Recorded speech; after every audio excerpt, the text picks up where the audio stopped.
남녀공학을 실시를 해요. 근데 이 남녀공학을 실시하는 데는 참 뻐꾸기 우는 사연이 있는 거예요. 양반이 하와이에 도착하자마자 6달 동안을 하와이 모든 섬을 한 바퀴 다 돌면서 그 옥수수 농장이나 이런 데를 다 가서 옥수수 아니 사탕수수 농장 이런 데 돌면서 한국 노동자들의 실태를 한번 봅니다. 근데 봤더니 여자애들이 버려진 애들이 너무 많은 거예요. 이때만 해도 여자애들 나오면은 이건 인력이 안 되니까 키울 능력이 있으면 키워서 팔아먹고 어리면 버리거나 잘 사는 집에 맡기거나 심지어는 딸을 낳으면 이름을 섭섭하다고 섭섭이라고 지었잖아요. 딸이 나와서 섭섭하다고 섭섭이. 여자들의 인권이라는 건 없는 거예요. 그래서 길거리에 버려진 여자아이를 6명을 주워서 손으로 돌아와요. 그래서 이 박사는 남녀 평등에 대한 인식이 굉장하거든요. 그래서 남녀 공학을 지으면서 이때 학교에 강의실 외에 기숙사 비슷한 걸 지어가지고 갈 곳 없는 여자애들을 다 받아줍니다. 그래서 남녀 공학이 되는 거예요. 언론 활동으로는 태평양 잡지라는 거를 해가지고 주보를 발간하고 1918년에 한인교회를 최초로 설립합니다. 한국인만의 교회가 없었거든요. 그래서 올해가 하와이 한인교회 100주년입니다. 그 행사를 7월 3일에 합니다. 그래서 제가 갑니다. 그러니까 결국 이 사람은 우리가 독립을 하고 나라를 찾으려면 교육과 언론, 선교를 통해서 장기적으로 독립운동을 해야 된다. 이것이 이승만 박사가 하와이에서 독립투쟁을 하는 태평양 비전이었어요. 그게 한인중앙학원. 여자애가 더 많아. 자, 다음. 한국기독학원. 여기도 여자애들이 더 많아요. 한국 애들이. 꼭대기에서 2층은 기숙사. 2층이 교실이고 3층이 기숙사. 다음. 리모컨이 아니, 보면서 하겠다.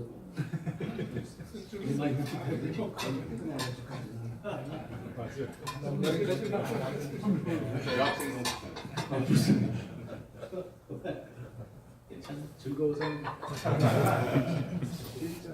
이 대목이 지금 아까 얘기한 임시정부 대목이 드디어 나오는데 이 3.1 운동이요.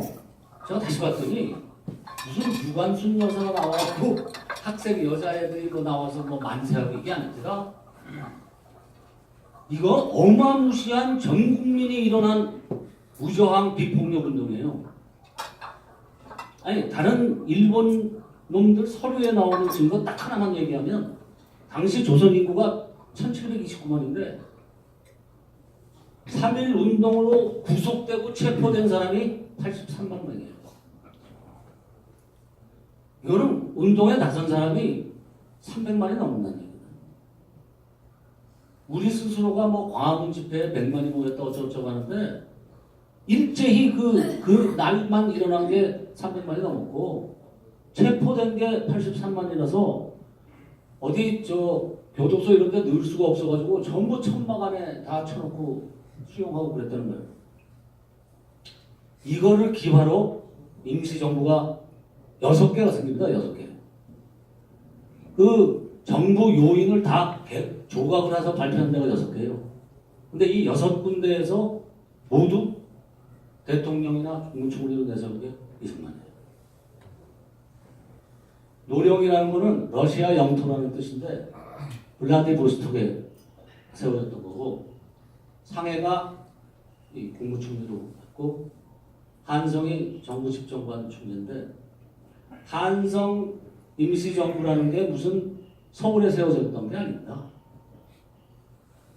한성만이 정통성을 가졌다고 그때 인정이 됐는데 왜냐하면 13개 도대표 25명이 국문대회를 거쳐서 집정관으로 이승만을 추대했기 때문에 됐는데 사실 말은 한성인데 상해에 있는 프랑스 조베지에서 설립한 정부였어요.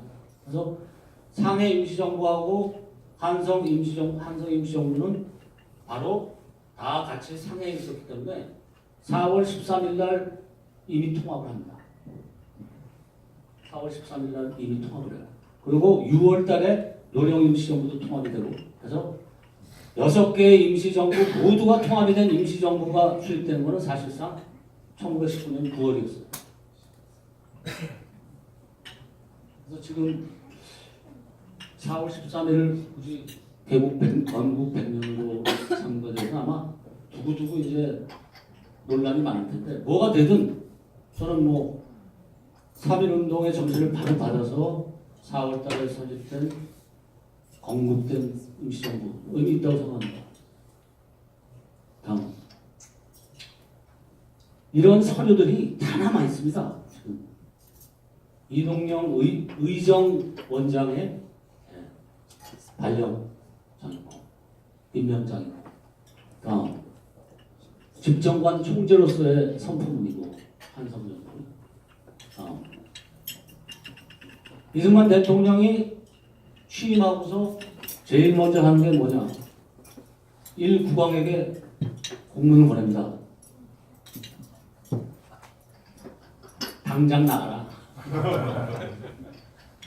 대한민국 정부가 수립됐으니까 당장 나가거라. 이 공문을 이제 점장한테 보내주고 영어로.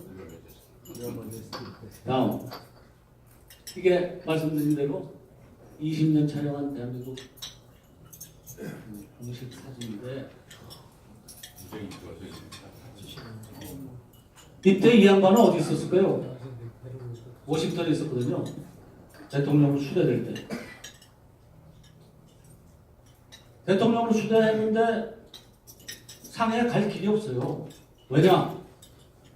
임시정부에서 이승만 대통령 추대하자마자 일본 천황이 30만 달러의 현상금을 벌거든요. 30만 달러면은 지금 그냥 하면은 3억 아닙니까? 당시로 따지면 300억이 넘은 거예요. 3천억쯤 되는지. 그러니까 상상이 안 되는 금액인 거죠. 그런데 이 양반은 상해 임시정부 요인들이 계속 대통령이 상해 정부에 있어야 된다고 계속 주장을 해드니까 고민을 하다가 상해로 갑니다. 어떻게 가느냐? 우선 하와이로 가갖고 오만 연구를 해요. 그러다가 상해 중국놈이 하와이에 와갖고 사업을 해서 크게 성공을 했는데 죽어가지고 고향으로 운구를 해서 배가 가는데 그 죽은 중국놈의 시신으로 위장해서 관속에 들어가가지고 상해로 밀고 갑니다. 아 상상이 갑니까? 임시 대통령이 말이야. 불법 그 시신으로 위장해가지고 그 3달 걸리거든요. 바다 건너서. 아, 대단한 사람 아닙니까? 투구나 이승만이요. 사진을 봅시다. 1920년 12월 28일에 결국 상하이에 들어갑니다. 그래서 이게 교민단이 베푼 환영이에요. 이때 독립운동가들 다 있어. 이동영, 이시영, 이동희, 안창호, 박원식, 신규식. 다음 사진. 21년 신년 축하식은 상해에서 이승만 주도하에 이루어집니다. 대단한 영광이에요. 이 사진을 전국에 다 뿌렸습니다. 중국 전체 조선에 우리 정부의 신년 할식이다. 다 남아있는 거예요. 대한민국 3년 1월 1일인 겁니다. 다음 상해에 있는 동안에 중국인으로 변장해 있었거든요. 체포되면 안 되니까. 이거는 워싱턴에 있던 사무실 직무 모습입니다. 다음 그래갖고 1919년에는 당시에는 워싱턴에 있다가 보니까 상해는 상해에서 중국 쪽에 운동을 하고 구미하고 미국하고 이제 불합하는 구미위원부라는 거를 만듭니다. 그래서 친미 외교노선 실기구를 하는데 그게 무슨 워싱턴에 2-3명 있었던 것이 아니고 본토에만 25곳, 하와이에 11곳, 멕시코 쿠바까지 독립위원들은 상당한 독립운동 공부를 가지고 체계적으로 독립운동을 벌였던 거죠. 더 놀라운 거는 이 양반이 상해 임시정부가 워낙 가난합니다. 그 일제하에서 한국 사람이 크게 돈 번 사람도 없고 가난하니까 이 양반이 참 무지막지한 사람인데 독립공채라는 걸 발행합니다. 우리나라가 독립을 하면은 현금화 해주겠다. 천재야. 그래가지고 19년부터 21년까지 8만 달러를 모읍니다. 8만 달러를. 천재 아니야? 그리고는 리그 오브 더 프렌즈 오브 코리아라고 해가지고 한 2만 명의 정재계 미국 놈들을 다 친한파로 만들고. 다음. 근데 상해 임시정부에 있으니까 무지하게 시끄럽거든요. 거기는 전부 무장투쟁파야. 그래가지고 시끄러우니까 1921년에 1차 대전 끝나고 워싱턴에서 세계 군축회의를 합니다. 그래서 군축회의에 간다 그러고 21년에 상해에서 다시 워싱턴으로 가버려요. 서대필 부단장을 이끌고. 다음. 임시정부는 우리가 두 가지만 알는데요. 두 가지의 이슈가 있었어요. 임시정부에서는. 하나는 뭐냐면 이미 그때 공산주의가 들어옵니다. 1923년에 독립자금도 없고 임시정부가 고생을 할 때 스탈린이 70만 불의 원조 제공을 제기합니다. 이동영, 이시영 씨가 넘어갔어요. 그래서 그걸 받아들이라는 거를 논쟁 끝에 이승만 대통령이 절대 노! 그래서 공산당하고 합작을 안 합니다. 그러면서 이 양반이 논설을 내는데 공산당, 당, 부당 이게 논설 제목이에요. 읽어드릴게요. 핵심적인 얘기가 뭐냐면 공산당이라는 거는 모든 부자의 돈을 합하여 똑같이 나누어 살게 하면 기업가들의 경쟁이 없어지고 상업과 공업이 발달이 되지 않고 사람의 지혜가 막히고 기계와 연정의 이용 후생이 퇴보하여 물질적 개명이 중지될 자. 이승만 박사의 논문에 나오는 얘기인데 사실 사유재산 철폐하고 종교자유 철폐하는 거에 대해서는 이승만이 받아들일 수가 없었겠죠. 그게 하나 문제예요. 또 하나는 외교 투쟁을 해야 되느냐 무장 투쟁에 주력해야 되느냐가 이슈인데 이 무장 투쟁파가 김구를 비롯한 이 독립운동가들의 노선이고 당시 이승만 박사같이 프린스턴 박사고 미국과 전 세계 강대국급의 논리가 돌아가는 걸 훤히 보는 사람 입장에서는 어이가 없는 거예요. 그래서 이 양반이 이런 말을 합니다. 우리가 독립운동을 하면서 일본인 죽이기에 전념하는 것보다는 한국인 살리기를 더 우선시해야 된다. 이런 걸 얘기해요. 참 솔직히 말하면 이게 리스크입니다. 그때 1919년 말에 청산리 대첩이라는 게 일어나는데요. 처음으로 우리가 일본의 독립군들이 싸워서 이기는데 그때 일본군을 1,500명 정도를 죽였습니다. 그 직후에 일본군이 만주 간도를 다 쓸면서 한인 가족 3,500가구를 참사합니다. 10,000명이 넘습니다. 걔네는 10배씩 보복했거든요. 그러니까 일본인 죽이기보다 한인 살리기 해주셨어요. 우리가 군사투쟁으로 일본은 결코 꺾을 수 없다는 겁니다. 1920년에 전 세계에 3대 군사 강국이 일본이었습니다. 미국, 일본, 독일. 일본이 그때 군인으로 등록된 자의 수가 얼마인지 아십니까? 독립군이 45년 우리가 해방될 때까지 최대 인원을 기록했을 때가 4,500여 명입니다. 일본은 정식 군인이 일본 인구 8천만 명 중에 700만 명이었어요. 700만이 군대가 있었기 때문에 만주사변을 일으키고 중일전쟁을 일으키고 아시아 대공령을 한다고 그러고 미국하고도 전쟁을 하고 했던 그 일본이거든요. 근데 거기서 우리가 독립자금 콩순도 모아갖고 전투를 해서 독립을 되찾겠다? 절대 불가가 눈에 보인 거 아닙니까?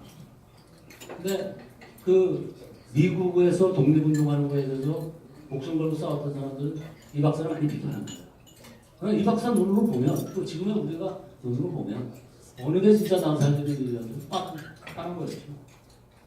솔직히 말해서 혈기에 욱해서 누구 죽이고 나도 죽는 거는 그것도 대단하게 좀 훌륭한 일이지만은 살아남아서 끝까지 투쟁해서 이겨내는 게 훨씬 더 힘들고 고난의 길이거든요. 그런데 결국 이 두 가지 이슈를 가지고 1925년에 워싱턴에 있는 이 박사를 탄핵합니다. 최초의 탄핵 대통령이에요. 최초의 우리나라. 박근혜도 아니고 노무현도 아니에요. 다음. 그래서 이 다소의 좌절이 있는 채 이승만 대통령이 제2차 하와이 독립운동기로 가는 겁니다. 이 25년에서부터 39년까지의 긴 시간이죠. 이 양반은 그동안에 대한민국 임시정부의 국제사회에서의 인정을 위해서 이 뛰고 저리 뛰고 전 세계 나라를 다 돌아다닙니다. 그러다가 이 양반 인생의 유일한 행운인 프란체스카 여사를 만난 거죠. 벌써 안 해줬어요? 참 용기 있는 사람이에요.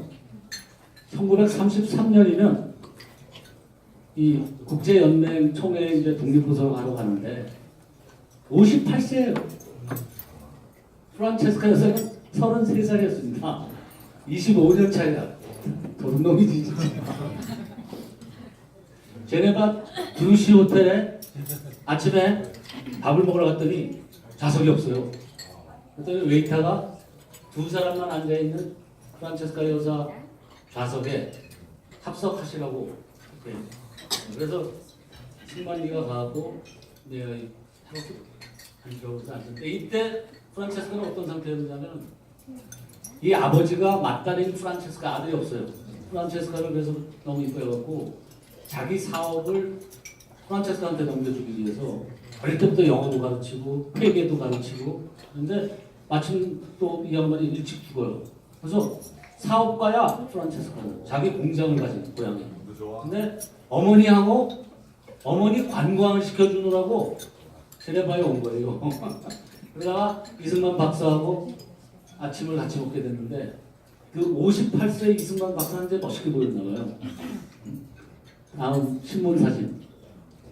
근데 그 다음날 아침에 일어났더니 랍드리근 도리앙이라는 그 신문에 이 박사가 대서 특필해서 나온 거예요. 독립운동을 하고 이승만을 인터뷰해갖고 저렇게 큰 기사를. 이거를 프란체스카 여사가 본 거죠. 야, 내가 대단히 신비한 사람을 어제 만났구나. 그래서 그날 아침에 갔더니 이 박사가 또 같이 합석하자 그래가지고 이틀째 만나는 거죠.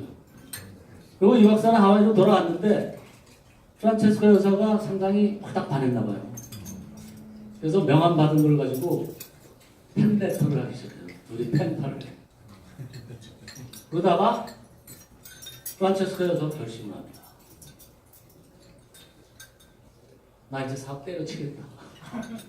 이 신비하고 멋있는 동양의 독립운동가를 내가 돕고 싶다. 아주 자기가 무보수 비서 취직을 제기합니다. 뭐 딸딸 무익푼 거지였던 이승만 유아 웰컴이지. 그래서 워싱턴으로 날아갑니다. 프란체스카에서. 둘이 비서하면서 사랑이 싹 터갖고 결국 1934년에 둘이 결혼하게 됩니다. 근데 이 박사의 일기를 보면 그 결심하는 과정이 무지무지하게 고민을 해요. 이 박사가. 내가 한국의 지도자를 내가 왕손인 내가 외국 여자를 부인으로 맞이할 수 있겠구나. 내가 하와이에 프란체스카하고 돌아가면은 교민들이 나를 반겨줄까? 나하고 사는 프란체스카가 행복할 수 있을까? 그때 본처하고 이혼한 상태였어. 1913년에 12년에 미국으로 망명하면서 본처하고 이혼을 합니다. 그리고 아들만 데려가요. 근데 그 아들이 하와이에서 풍토병으로 1913년에 죽어요. 그래갖고는 용기 있게 결혼하죠. 사진을 봅시다. 이게 그랬는데 돌아왔더니 하와이 교민들이 따뜻하게 맞아준 거예요. 무지하게 희생적인 여자예요. 프란체스카 여사가 자기 인생을 58세 할아버지한테 다 걸어줬대. 자기 남은 인생을 다 포기하고. 자, 이때 이승만 박사가 참 멋있게 보여요. 59세인데. 정말이야. 다음. 이게 국제연맹 갔을 때 모습이고. 처녀 때 프란체스카. 다음. 그러다가 이 이승만 박사는 사람이 참 천재예요. 세상이 이상하게 돌아가기 시작하거든요. 2차 대전이 일어날 것 같아요. 그래가지고 이 양반 당장 하와이에서 붙어 있어갖고 워싱턴으로 날아갑니다. 그리고 책을 하나 써요. 그게 Japan Inside Out이라는 일본 내막기, 일본을 까짓는다 이런 건데 책의 내용이 뭐냐면은 일본이라는 나라가 왜 호전적일 수밖에 없느냐. 일본의 종교라는 게 그런 거라고 또 일본의 국민성과 히스토리를 까발기는데 나도 이 책을 보고 깜짝 놀랐어요. 우리 맨날 신문에서 가면 문제 일어날 때마다 신사참배 어쩌고 하지 마라 이 새끼들이 신도를 믿어갖고 어쩌고저쩌고 우리 맨날 그랬잖아요. 근데 일본의 신도라는 거의 정체가 뭐냐 아는 사람이 없죠. 그렇게 욕을 하면서 알고 봤더니 일본의 신도라는 종교는 신이 천황이에요. 일본 천황이 신이야. 살아있는 신이에요. 그래서 일본 천황을 위해서 싸우다가 죽으면 죽어서 자기도 신이 되는 거예요. 이거를 유치원도 들어가기 전에 애들한테부터 주입 교육을 시키는 거예요. 그러니까 네가 천황을 위해서 싸우다가 죽으면 네가 신이 될 수 있는 거예요. 구원받는 거예요. 그래서 전 세계에서 유일하게 가비까지가 탄생될 수 있는 거예요.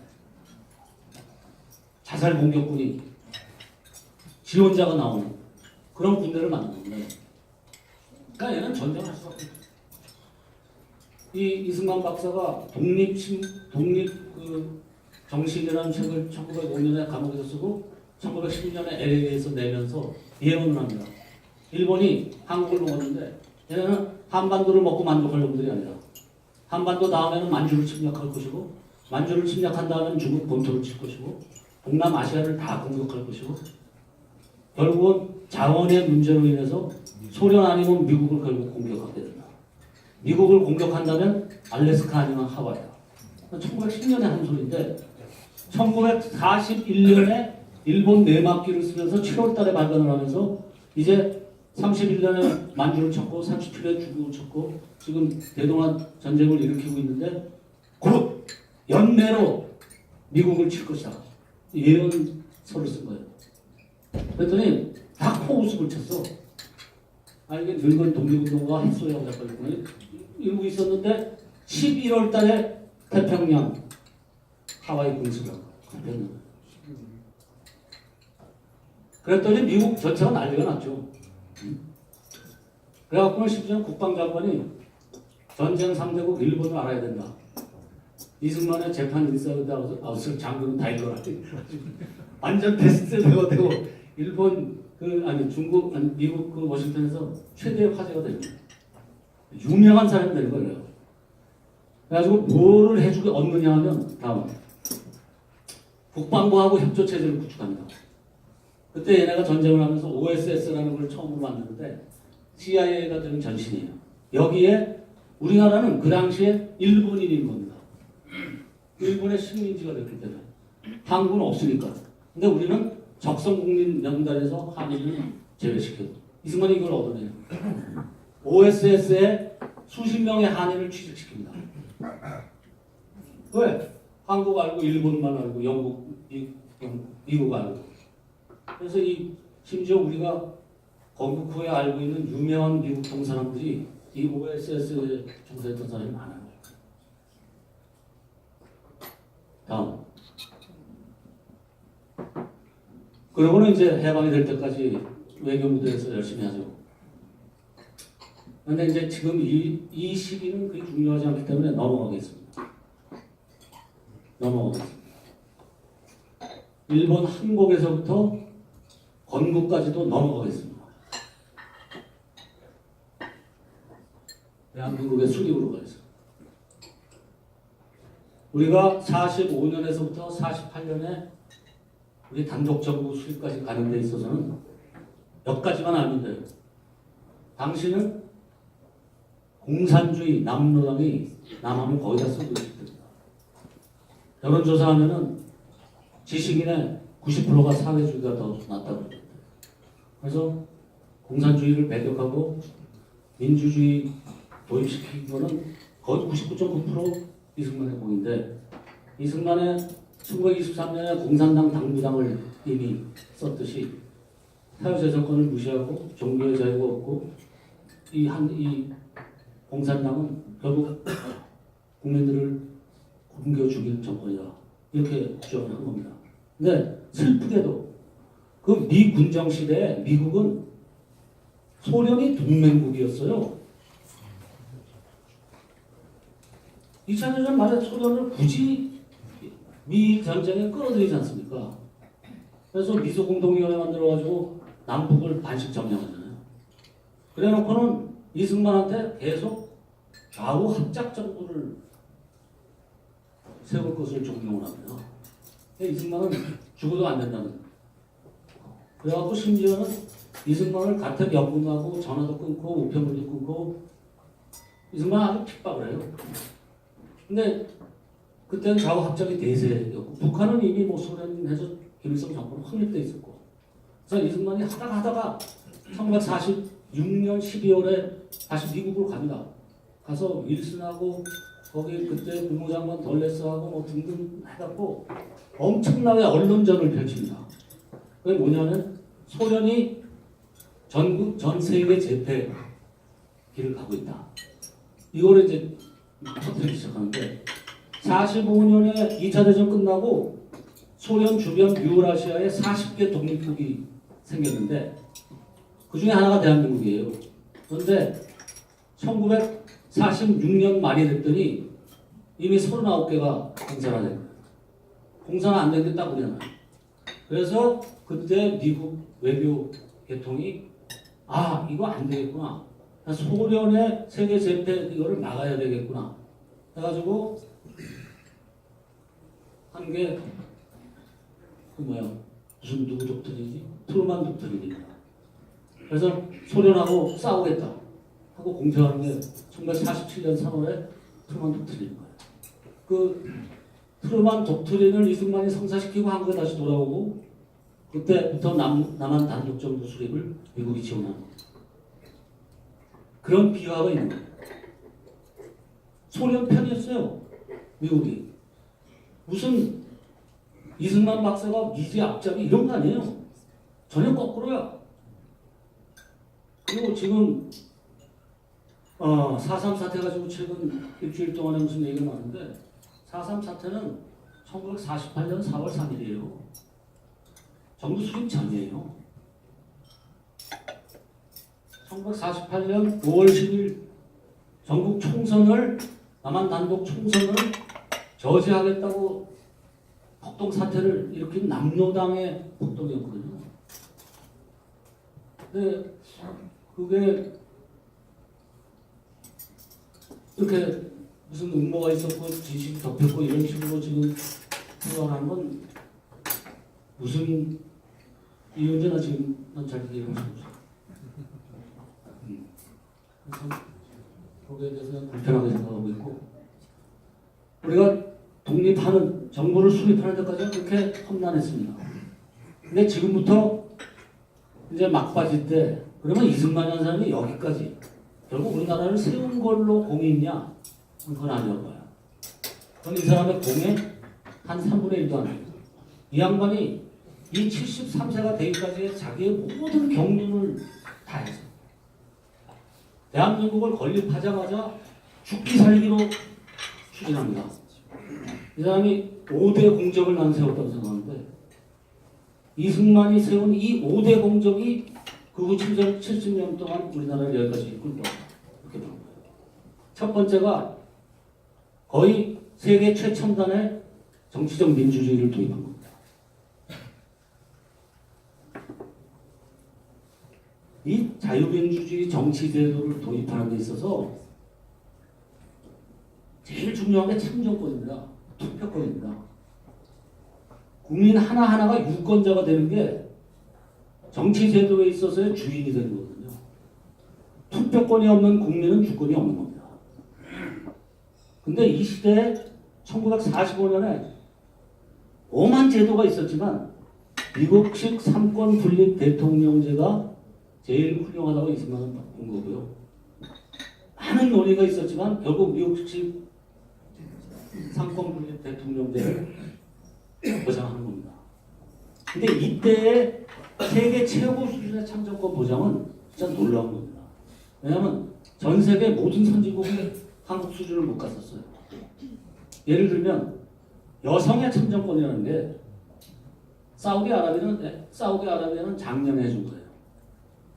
2017년에. 스위스는 1971년에 처음으로 여성 참정권을 했고요. 포르투갈은 1976년. 프랑스가 1945년. 그런 수준이에요. 근데 글자를 알건 뭘 하건 무조건 여자 전체에게 참정권을 주면은 지금 우리나라 여건이 이렇게 세진 거예요. 기운인데. 우리나라가 저 여자가 센 나라가 어디 있어요? 이 당시에 1863년에 노예 해방을 한 미국이 100년이 흐른 다음에 흑인 전체 중에 참정권이 몇 프로를 가지고 있었는지 아십니까? 몇 프로나 될 것 같아요? 게스. 흑인들 중에 7% 있었어요.